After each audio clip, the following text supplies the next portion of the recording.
BX1 +, l'invité de Fabrice Grosfilet. Et notre invité aujourd'hui, c'est Bénédicte Linard, ministre de la Culture et de l'Audiovisuel en Fédération Wallonie-Bruxelles. Bonjour. Bonjour. On va d'abord parler de cette commission d'égalité des chances et du droit des femmes qui a été mise en place au Parlement bruxellois. Alors, c'est pas votre niveau de pouvoir, mais c'était l'actualité hier en région bruxelloise.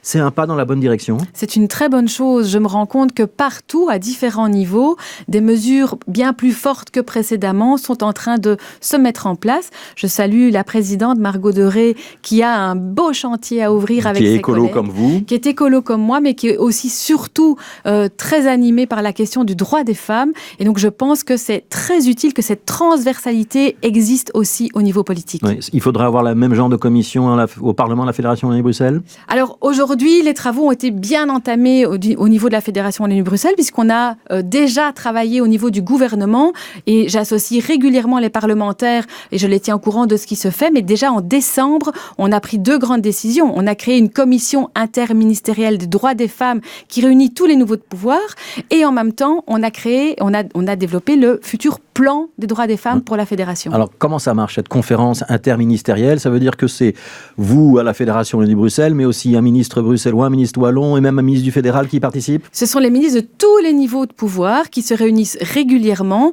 Ça veut dire quoi? Une fois par mois, une fois tous les 3 mois? C'est au choix, on peut le décider. Donc ça peut être tous les mois, ça peut être tous les 3 mois. Ce qui est intéressant, c'est que cette commission permet aussi à chaque ministre de rappeler à l'agenda le fait qu'on doit avancer dans cette matière. Ne pensez pas qu'il y ait le moindre doute sur le fait que je vais avancer sur la question des droits des femmes, mais c'est aussi cette façon de non seulement se rappeler à l'ordre et aussi de travailler de manière transversale. Ça permet beaucoup plus d'efficacité en la matière et on en a besoin. Oui. Les néerlandophones y participent à cette conférence? Bien sûr. Ouais. Est-ce que ça marche mieux que la conférence climat qui associe les ministres du climat de tout le pays et dont on voit très souvent qu'elle est paralysée parce qu'entre francophones et néerlandophones, on n'a pas tout à fait la même vision politique? Alors, c'est le début. Je ne peux pas vous dire comment cela va marcher. J'ai de l'espoir parce que je sens qu'il y a une volonté réelle chez les différents ministres. Donc, Barbara Tract, Christy Montréal, Nawal Benamou, mais aussi Sophie Wilmès qui a porté avec nous. Qui est la première ministre au gouvernement fédéral. Oui. Je sens que quelque chose se passe et je sens que les énergies se fédèrent pour avancer en matière de lutte contre les violences faites aux femmes, mais aussi sur la place que peut avoir ou que doit avoir la femme dans notre société. Oui, je rappelle que vous êtes en charge du droit des femmes Exactement. Au sein du gouvernement de la Fédération Wallonie-Bruxelles, parce qu'on ne l'a pas encore précisé.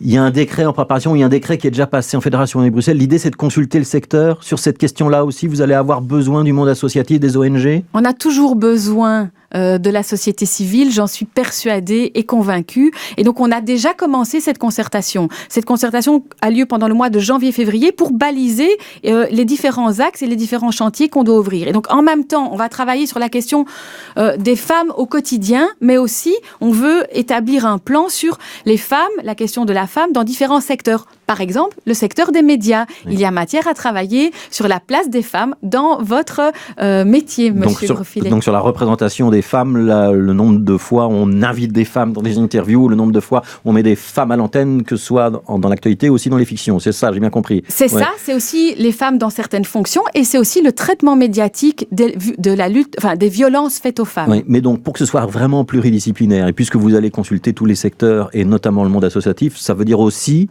qu'une ministre en charge du droit des femmes à la Fédération de Bruxelles, elle peut dire à sa collègue de l'enseignement, parce que par exemple, dans l'enseignement, il y a quand même beaucoup d'emplois concernés, et il y a beaucoup de femmes, notamment dans le corps enseignant, il faut aller dans telle ou telle direction, il faut prendre telle ou telle mesure, c'est possible ça? Et ce sera bien reçu par votre collègue en charge de l'éducation? C'est bien plus que bien reçu. On travaille déjà ensemble avec tous mes collègues, et particulièrement dans certains secteurs, comme l'enseignement, ou le sport, ou le monde académique avec Valérie Glatini, mais aussi sur le budget avec Frédéric Dardenne. Donc, on travaille ensemble sur cette matière. Il y aura de l'argent s'il faut lancer des campagnes spécifiques pour aider à l'égalité homme-femme? Alors, il y a déjà des budgets. On n'a pas touché au budget. On les garde évidemment et on verra s'il est nécessaire d'en mettre plus. Mais l'important, c'est aussi d'être efficace. La transversalité permet d'être plus efficace. Alors, est-ce qu'on a retrouvé le goût de la lecture en Fédération Wallonie-Bruxelles? Il semble que oui, quand on voit le résultat du nombre de prêts dans les bibliothèques. On voit qu'il y a un boom en entre... Alors ça, ce sont des chiffres qui sont sortis la semaine dernière, qui sont quand même très étonnants. On est passé d'un peu plus de 9 millions à 11,6 millions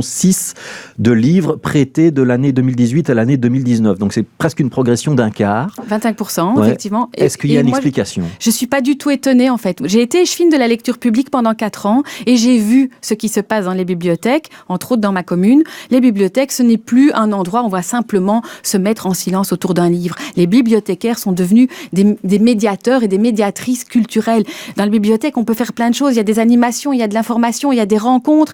Et les bibliothécaires aujourd'hui sortent aussi de la bibliothèque et commencent à être vraiment des partenaires privilégiés en matière de culture avec les centres culturels. C'est vraiment de la culture de proximité et c'est essentiel. Ça veut dire que pour qu'une bibliothèque marche, il faut qu'elle ait un petit air de café, on peut y boire un thé ou un café, on peut discuter avec le bibliothécaire, on peut aussi consulter Internet, se former. C'est ça la manière dont on a pu redynamiser les bibliothèques ?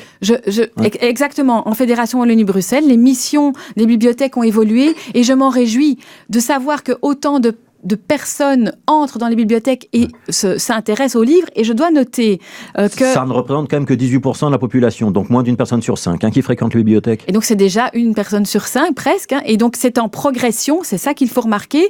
Et donc je pense vraiment que la question de la lecture est essentielle, quelle que soit la façon dont on y accède. Ouais. On voit que dans l'augmentation des presse, si je peux me permettre, il y a énormément aussi de nouveaux lecteurs jeunes par rapport aux bandes dessinées. Les rayons des bandes dessinées, des mangas explosent, c'est aussi une façon d'accéder à la lecture. Pourquoi est-ce qu'on a voulu fermer à un moment Point Culture, alors, qui était c'est dans les bibliothèques centrales, médiathèques, et à Bruxelles, on parlait de fermer le secteur du prêt et même de vendre la collection. Et donc vous avez bien parlé au passé, puisque on a changé ça dans les 3 mois de mon arrivée. Donc ça veut dire que la ministre-présidente Alda Gréoli et la direction de Point Culture faisaient fausse route et vous êtes contente de les avoir remis dans le droit chemin ? Alors c'est important de dire que la SBL est indépendante de la fédération. Aujourd'hui, la fédération a plus un rôle de médiation au niveau de Point Culture et on a repensé le projet en concertation. On a remis la concertation au cœur même de Point Culture. Et oui, effectivement, Point Culture doit redéfinir son projet. C'est pour ça qu'on a donné du temps. Mais en attendant,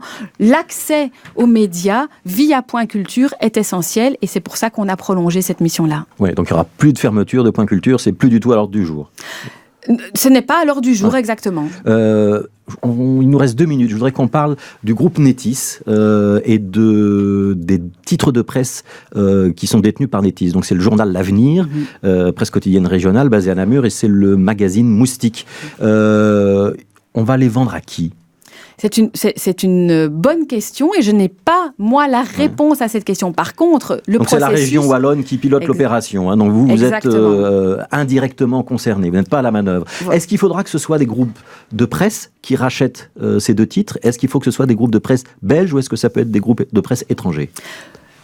L'acquéreur m'importe peu à condition que 2 choses soient respectées, que l'indépendance journalistique des équipes prévale dans le futur modèle et que la coopérative des journalistes trouve une place dans le futur modèle. Donc ça, c'est la coopérative pour le journal L'Avenir. Tout à fait. Et donc, c'est ça qui doit prévaloir dans donc le repreneur le devra travailler avec la coopérative montée par les journalistes. Bien sûr, il faut soutenir cette coopérative, c'est important. Ouais. Pour Moustique, c'est la même logique. Ça devra rester un journal indépendant ou on peut envisager qu'il soit fusionné avec un autre type de presse ? Alors, je ne vais pas me prononcer sur les fusions ou autres. Je pense que le processus en cours permettra de pouvoir définir plus à même les conditions de rachat. Je sais qu'ils y travaillent et qu'à la mi-février, l'appel d'offres sera lancé avec alors un délai pour pouvoir répondre à ces offres. Et ce délai est donc en parallèle avec la levée de fonds de la coopérative Notre Avenir et permettra à cette levée de fonds de pouvoir se poursuivre jusqu'à fin février. Si l'un de ces 2 titres devait disparaître ou être réduit à la portion congrue, c'est un échec ? C'est important qu'on préserve le pluralisme des médias dans notre Fédération Wallonie-Bruxelles. Donc j'espère que ce n'est pas le cas et que l'ADN de l'Avenir pourra être préservé.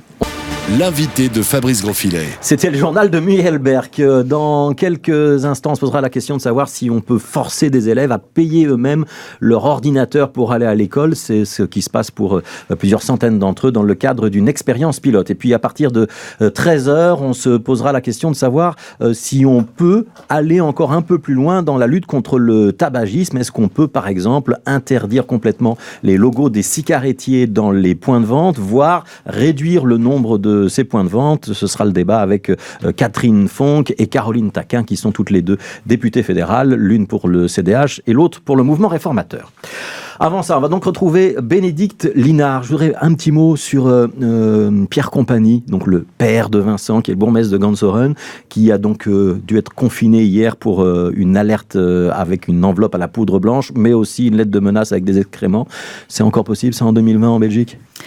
Je pense que c'est à nouveau possible, malheureusement, et donc on a vraiment à être vigilant dans tous les secteurs, que ce soit politique, mais aussi dans les médias, au niveau culturel. On doit être vigilant pour lutter contre le racisme et aussi toutes les formes de discrimination que j'attribue aussi, pour ma part, à un déficit de démocratie aujourd'hui lié, entre autres, à l'extrême droite. Ça veut dire quoi ? Ça veut dire que c'est l'extrême droite ou la contamination des idées de l'extrême droite qui est derrière des actes comme ceux-ci. Ils sont répréhensibles. C'est une lettre de menace, c'est répréhensible. Je pense que chaque fois qu'on libère la parole sur ce genre de propos, sur la question du racisme, sur la question des discriminations, libérer la parole qui se fait via, entre autres, l'extrême droite, on ouvre la porte à ce genre de comportement qui est inacceptable. Alors, vous êtes la ministre de la Culture et de l'Audiovisuel à la RTBF. Jean-Paul Philippot, administrateur général. Il sera ou il ne sera pas reconduit automatiquement dans ses fonctions d'administrateur général pour un 4e mandat ? Alors, vous le savez, en décembre, j'ai commandé des rapports et le gouvernement m'a suivi pour faire toute la lumière sur la question et du montant des rémunérations de l'administrateur général et sur la question de la transparence. Alors, aujourd'hui, j'ai reçu... J'explique pour nos auditeurs et téléspectateurs. Il y a eu une polémique autour du salaire de Jean-Paul Philippot, théoriquement plafonné à 245 000 € comme dans toute la fonction publique, qui en fait est au-dessus, à la fois pour des questions d'indexation et d'ancienneté, mais aussi parce qu'il y a visiblement des compléments de salaire qui ont échappé un petit peu à la vigilance de ceux qui étaient censés le contrôler. Ça vous pose problème ou pas ? Alors, je l'ai dit... Quand il y a défaut de transparence dans un organe public, clairement, ça me pose problème. C'est pour cette raison que j'ai demandé que toute la lumière soit faite et que j'ai commandé des rapports, des analyses à différents organes et je les ai reçus, je les ai communiqués à mes partenaires du gouvernement et le gouvernement prendra attitude demain sur les analyses qu'on fait chacun alors de ces différents rapports. Ouais, le fait que la vérité sur le salaire ait été un petit peu édulcorée dans un rapport d'activité de la RTBF 2 années de suite, c'est problématique ? Bien sûr que c'est problématique et donc ça fait partie des problèmes soulevés par les rapports et on va traiter de cette question demain au gouvernement, non seulement pour le cas particulier ici, mais aussi pour faire en sorte que plus jamais ce genre de choses ne soit possible dans le futur. Ouais, ces rapports, il y en a un qui est arrivé sur les bureaux du journal Le Soir ce matin, c'est celui des commissaires du gouvernement et la conclusion épinglée par le journal Le Soir, c'est que dans cette affaire, la RTBF n'a pas respecté ses obligations légales. C'est un peu compliqué quand même de dire qu'il n'y a pas grand-chose qui s'est passé quand on a un article comme ça. Je n'ai certainement pas prétendu que rien ne s'était passé. Je dis juste qu'on doit pouvoir analyser. D'abord, on l'a fait rapidement. Je pense qu'entre la décision de décembre et ici, on est au mois de janvier, les rapports sont là.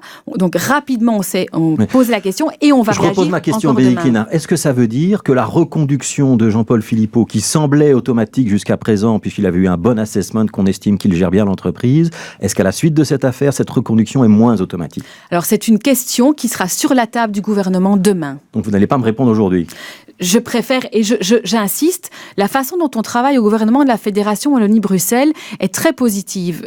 Ça peut paraître bizarre dans un contexte belge où on a l'impression que certains gouvernements ne fonctionnent pas à juste titre, puisqu'ils n'existent pas. En fédération, on travaille de manière respectueuse des uns des autres et constructive. Et donc, je me permet de dire que demain, le gouvernement prendra attitude et j'attendrai demain. Mais ça veut quand même dire que l'automaticité de cette reconduction, elle est plus certaine à l'heure où on se parle. en tout cas, la question est sur la table demain du gouvernement. Oui, des élèves qui doivent payer leur ordinateur pour participer à une expérience pilote, même si le but d'aller vers une école qui est ouverte aux nouvelles technologies, j'imagine que vous êtes plutôt favorable au but poursuivi. Le fait que les élèves doivent payer leur ordinateur, ça vous semble logique ou pas logique? Si c'est une expérience pilote en accord avec les parties, ça peut être intéressant pour justement soulever la question de la précarité des étudiants aujourd'hui. On se rend compte que de plus en plus de jeunes ont des difficultés financières. Je le voyais dans ma commune, entre autres, mais c'est généralisé. De plus en plus de jeunes ont besoin d'aide pour payer leurs études. Et donc, si ça peut servir à mettre le doigt sur certains problèmes pour après trouver des solutions, je pense que ça peut être intéressant. Mais la logique, c'est que si l'école vous impose d'avoir un ordinateur individuel, c'est plutôt à la Fédération Wallonie-Bruxelles ou à l'école de le payer, non? Alors, il y a aussi des structures d'accès à du matériel informatique. Je pense par exemple aux espaces publics numériques que bon nombre de communes offrent. Mais là, dans l'expérience, on demande aux élèves d'avoir un certain type d'ordinateur pour que toute la classe ait le même. Et donc, il faut en tout cas se poser la question, et je ne suis pas favorable à 100% au fait de dire vous devez tous avoir le même, mais l'expérience pilote permet justement de sentir ce qui va et ce qui ne va pas. Et donc, c'est intéressant de se poser la question. Alors, on en reparle dans un instant, juste après la pub, avec Jim Moscovic de cette histoire d'ordinateur. Merci beaucoup, Bénédicte Linard, ministre de la Culture, de l'Audiovisuel, mais aussi en charge de l'égalité homme-femme à la Fédération Wallonie-Bruxelles, d'avoir été l'invité de BX1 ce midi.